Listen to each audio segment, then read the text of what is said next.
ஃப்ரெண்ட்வுட்ஸ் நேயர்களுக்கு வணக்கம். 2026 சட்டமன்ற தேர்தலுக்கான ஒவ்வொரு கட்சிகளும் தங்களுடைய வேலைகளை துரிதப்படுத்தியிருக்காங்க. பிரதானமா என்ன ஒரு விஷயம் அப்படின்னு பாத்தீங்கன்னா, யாரு கூட யாரு கூட்டணி வைக்கணும், இந்த ஒரு விவகாரம் அட்லீஸ்ட் இந்த மாசம் அதை முடிய போகுது, இல்லாட்டி அடுத்த மாசத்துக்குள்ள டிக்ளேர் ஆயிடணும். ஏன்னா மேக்சிமம் பிப்ரவரி மார்ச்ல தேதி அனௌன்ஸ்மெண்ட் பண்ணிடுவாங்க அப்படின்ற தகவலும் இங்க முன்வைக்கப்படுது. ஒருவேளை தேதி அனௌன்ஸ்மெண்ட் பண்ணிட்டு அதுக்கப்புறம் அவங்கள புடி இவங்கள புடி அப்படின்னு சொல்லிட்டு ஒரு நெருக்கத்துல இருக்க வேண்டாம்.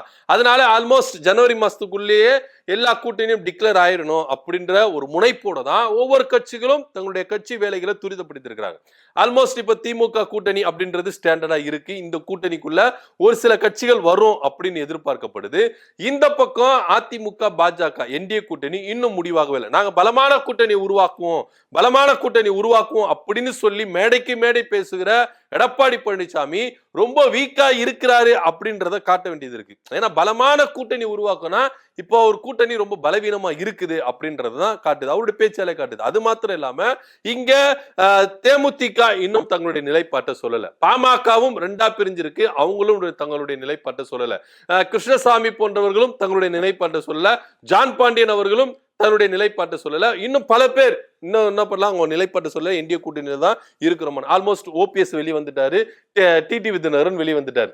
சோ இப்போ இந்த கூட்டணி என்டிஏ கூட்டணி கொஞ்சம் வீக்கா தான் இருக்கு. எப்படியாவது கூட்டணியை கொஞ்சம் பலப்படுத்தி நம்ம திமுக டஃப் கொடுக்கலாம் அப்படின்னு பாஜகவும் அதிமுகவும் நினைச்சா இங்க கடை போடுறதுக்கு யாருமே வர்றது மாதிரி இல்லவே இல்லை. உங்களெல்லாம் நம்பி யாரு வருவா? உங்க கூட எல்லாம் போயிட்டு நான் கூட்டணி வச்சேன்னா அவ்வளவுதான் அப்படின்ற ரேஞ்சுக்கு வரமாட்டேங்கிறாங்க. இன்னும் சொல்ல போனா எடப்பாடி பழனிசாமி மேல நிறைய பேர் அதிருப்தியில இருக்கிறாங்க. இதுதான் நிதர்சனமான உண்மை. பாஜக கூட கூட்டணி வச்சா யாருப்பா ஓட்டு போற? கட்சியே வரமாட்டாங்க கூட்டணிக்கு, நம்ம கட்சிக்காரன் எப்படி ஓட்டு போடுவான் அப்படின்னு நிறைய பேர் இப்ப எடப்பாடி பழனிசாமிக்கு எதிராக திரும்பிட்டாங்க. சோ அதனால எடப்பாடி பழனிசாமி எல்லாரையும் சமாளிக்கணும். இப்ப எனக்கு தெரியும், நானும் எப்படியாச்சும் ஆட்சி பிடித்துக்கு வரணும் தான் இருக்கிறேன், அதனால என் கூட சேர்ந்து சப்போர்ட் பண்ணுங்க, எல்லாம் நான் பாத்துக்கிறேன், எல்லாம் மேல இருக்கிறவன் பாத்துப்பான் அப்படின்ற மாதிரி பாஜக மேல ஃபுல் பொறுப்பும் போட்டு என்ன பண்றாரு, ஹாயா இருக்கிறாரு. ஆனா இது சாத்தியமா அப்படின்னா இல்ல, வேண்டாம், இது நடக்காதுங்க அப்படின்ற மாதிரி தான் ஒரு சிலர் குரல் கொடுத்துட்டு இருக்காங்க. இப்படியெல்லாம் இருக்கும் பொழுது மூன்றாவது ஒரு அணியை நான் உருவாக்கி காட்டுறேன், அந்த மூன்றாவது ஒரு அணி வந்து என்ன பண்ணும், ஜெயிக்கும், ஆட்சியை பிடிக்கும் அப்படின்னு சொல்லிட்டு எழும்பி இருக்கிறாங்க. தமிழக வெற்றி கழகத்தை கூட டிடிவி தினகரன் பேச்சுவார்த்தை நடத்துகிறார் அப்படின்னு ஓப்பன் ஸ்டேட்மெண்டா செங்கோட்டையன் அவர்கள் கொடுத்ததுதான் இன்னைக்கு பரபரப்பான பேச்சு. இவங்களுடைய கூட்டணி திமுகவுக்கு எஃபெக்ட் ஆகுமா ஆகாதா அப்படின்னா ஆகவே ஆகாதுங்க. இந்த கூட்டணி நீங்க சரிச்சு கூட பார்க்க முடியாது. இவங்களுடைய கூட்டணி யாருடைய வாக்குகளை பிரிக்கும், எந்த கூட்டணிக்கு பாதகம் அப்படின்னு பாத்தீங்கன்னா இந்த பக்கம் அதிமுகவை தான் அவங்க டார்கெட் பண்றாங்க. ஏன்னா நீங்க ஓபிஎஸ் எடுத்துக்கோங்க, டிடிவி தினகரன் எடுத்துங்க, செங்கோட்டையன் எடுத்துக்கோங்க, இவங்களுடைய எண்ணம் என்னன்னா எடப்பாடி பழனிசாமியை காலி பண்ணணும், அவ்வளவுதான். எடப்பாடி பழனிசாமி இந்த தேர்தலில் தோத்து நிக்கணும், அதிமுக நம்ம கைக்கு வரணும். இன்னும் சொல்ல போனா நிறைய விஷயங்கள், பல விஷயங்கள் புலப்படுது.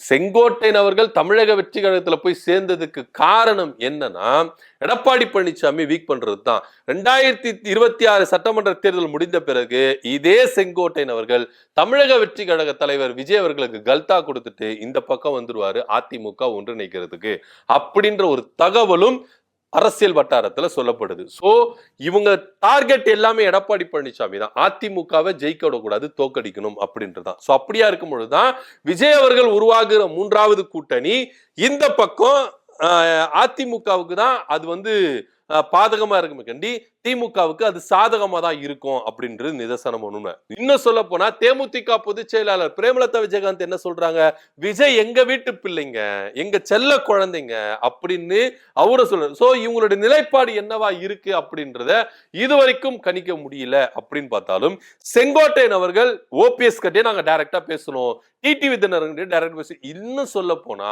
ஓபிஎஸ் விஜய் கிட்ட கிட்டத்தட்ட 20 மினிட்ஸ் பேசி இருக்கிறாரு அப்படின்ற தகவல் வருது. ஓபிஎஸ் அவர்கள் இந்த 23ஆம் தேதி நடந்த அந்த தொண்டர்கள் உரிமை மீட்பு கழகம் சார்பாக நடத்தப்பட்ட ஆலோசனை கூட்டத்துல தெல்ல தெளிவா சொல்லிட்டார், என்டிஏ கூட கூட்டணி கிடையாது, எடப்பாடி பழனிசாமி எந்த கட்சி கூட எந்த கூட்டணியில இருக்கிறாரோ அந்த கூட்டணியில நாங்க இல்ல, திமுக கூட கூட்டணி வச்சாலும் வைப்போமே கண்டி எடப்பாடி பழனிசாமி இருக்கிற கூட்டணி கூட நாங்க வைக்க மாட்டோம், ஓப்பன் ஸ்டேட்மெண்ட் கொடுத்திருக்கிறாருங்க. சோ இதே செங்கோட்டையன் அவர்கள் அங்கீகரிக்கிறார், விஜய் கூட ஆமாங்க தமிழக வெற்றி கழகத்தோட டிடிவி தினகரன் பேசுறாரு, ஓபிஎஸ் பேசுறாரு, விரைவில் நாங்க இத அனௌன்ஸ்மெண்ட் பண்ணுவோம் அப்படின்னு சொல்லிட்டாரு. ஒருவேளை டிடிவி தினகரன் விஜய் கூட கூட்டணி போட்டா எத்தனை சீட்டு கொடுப்பாங்க அப்படின்னா, ஓபிஎஸ் கிட்டத்தட்ட 35 சீட்டு கேட்கிறாரு, டிடிவி தினகரனும் 35 சீட்டு கேட்கிறதாகவும் தகவல் இங்க வருது.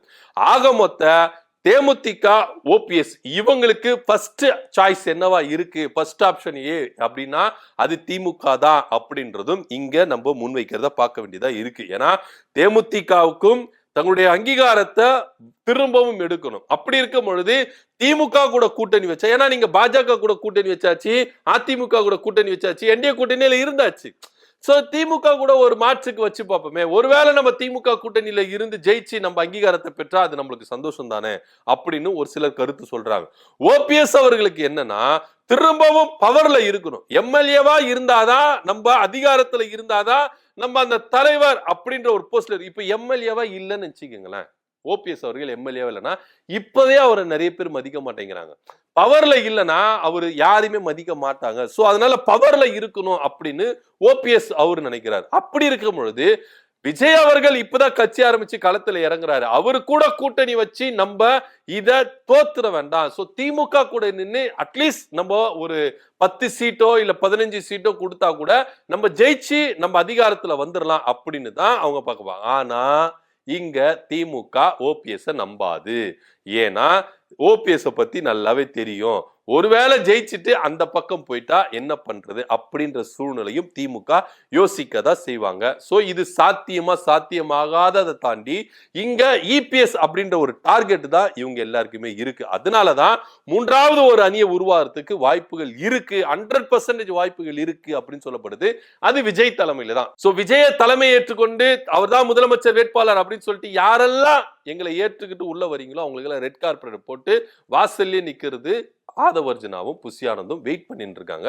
சோ கூடிய விரைவில் டிடிவி தினகரனும் ஓபிஎஸும் தாவேகா கூட கூட்டணியில போக போறது ஆல்மோஸ்ட் உறுதி ஆயிருச்சு அப்படின்னு தான் இங்க நம்ம எடுத்துக்கொள்ளணும். மூன்றாவது அணி உருவாகிருச்சுப்பா, விஜய் தலைமையில ஓபிஎஸும் டிடிவி தினகரனும் இருக்கிறாங்க அப்படின்றது 90% உண்மையாயிருச்சு. இந்த விஷயத்தை செங்கோட்டையன் கதகச்சிதமா முடிச்சுட்டாரு. ஏன்னா செங்கோட்டையனும் ஓபிஎஸ் டிடிவி இவங்க எல்லாமே எந்த அளவுக்கு அந்யோன்யமா இருப்பாங்க அப்படின்றதெல்லாம் கடந்த தேவர் ஜெயந்தியில நம்ம என்ன பண்ணோம், ரொம்ப வெட்ட வெளிச்சமா பார்த்தோம். அப்படியா இருக்கும் பொழுதுதான் இவங்களுடைய நோக்கம் தீய சக்தியான எடப்பாடி பழனிசாமியை ஓரம் கட்டணும், அதுக்காக எல்லாம் ஒண்ணு சேரலாம் அப்படின்னு சொல்லிட்டு தான் சேர்றாங்க. என்ன நடக்குது, ஏன்னா தேர்தல் களம் அப்படின்னும் பொழுது நாளுக்கு நாள் சூடு பிடிச்சிட்டே இருக்கு. விஜய் அவர்கள் இந்த ஸ்டேஜுக்கெல்லாம் வந்துருவாரா அப்படின்னு நினைச்சு கூட பார்க்க முடியல. ஆனா இந்த காய் நகர்வுகள் இருக்குல்ல, செங்கோட்டையன் அவர்கள் போடுற பிளான் இருக்குல்ல, இந்த பிளான் எல்லாம் வச்சு பார்க்கும் பொழுது விஜய் அவர்கள் ஓரளவுக்கு அந்த இடத்த வந்துருவாரா அப்படின்ற ஒரு கேள்விக்குறியும் எல்லாருக்கும் இருக்கு. ஆனா மூன்றாவது ஒரு அணி வந்தா அது திமுகவுக்கு சாதகமா தான் இருக்குமே கண்டி பாதகமா இருக்காது. விஜய் யாருடைய வாக்குகளை குறி வைக்கிறார் அப்படின்னா அதிமுக வாக்குகளை தான் குறி வைக்கிறார். அதனாலதான் அவர் எம்ஜிஆர தூக்கி பிடிக்கிறாரு. அது மாத்திரம் இல்லாம ஜெயலலிதா அவர்களையும் இப்ப அவர் என்ன பண்றாரு, எடுக்க ஆரம்பிச்சுட்டாரு அப்படின்னு இங்க பார்க்க வேண்டியதா இருக்கு. செங்கோட்டையின் வரவினால ஜெயலலிதாவும் நம்ம எடுத்துக்கலாம். ஏன்னா ஜெயலலிதாவை நீங்க எடுக்கும் பொழுது, எம்ஜிஆர் எடுக்கும் பொழுது இங்க அவங்களுடைய உண்மையான விசுவாசிகள் இருப்பாங்கல்ல அதிமுகல. இப்ப நம்ம தலைவரே அவர் என்ன பண்ணல, எம்ஜிஆர் பத்தியோ ஜெயலலிதா பத்தியோ அவர் பெருசா எடுக்கல. ஆனா விஜய் மாற்று கட்சி எங்கேயோ இருந்த வந்த தம்பி விஜய் எடுக்கிறாரு, ஏன் நம்ம அவருக்கு ஆதரவு கொடுக்கிறாரு. அண்ணன் செங்கோட்டையன் அங்க இருக்கிறாரு, டிடிவி தினகரன் அங்க இருக்கிறாரு, ஓபிஎஸ் இங்க இருக்கிறாரு. அப்படி இருக்கும்போது அவரு அதிமுக ஒரு பங்கு தானப்பா, வாங்கப்பாங்க போலான்னு சொல்லிட்டு அங்க போறதுக்கும் வாய்ப்புகள் அதிகமா இருக்கு. சோ அப்படியெல்லாம் சுற்றி வலிச்சு கணக்கு போட்டு பார்த்தா மூன்றாவது ஒரு அணி உருவாகும், அது விஜய் தலைமையில உருவாகும், அது அதிமுக பாதகமா இருக்கும் அப்படின்றதுதான் நிதர்சனமான உண்மை. விஜய் தலைமையில டிடிவி தினகரன், ஓபிஎஸ், தேமுதிக இவங்க ஓர் அணியில திரண்டு மூன்றாவது அணி உருவாகிறத பத்தி உங்களோட கருத்து என்ன அப்படின்னு கமெண்ட் பண்ணுங்க. நன்றி, வணக்கம்.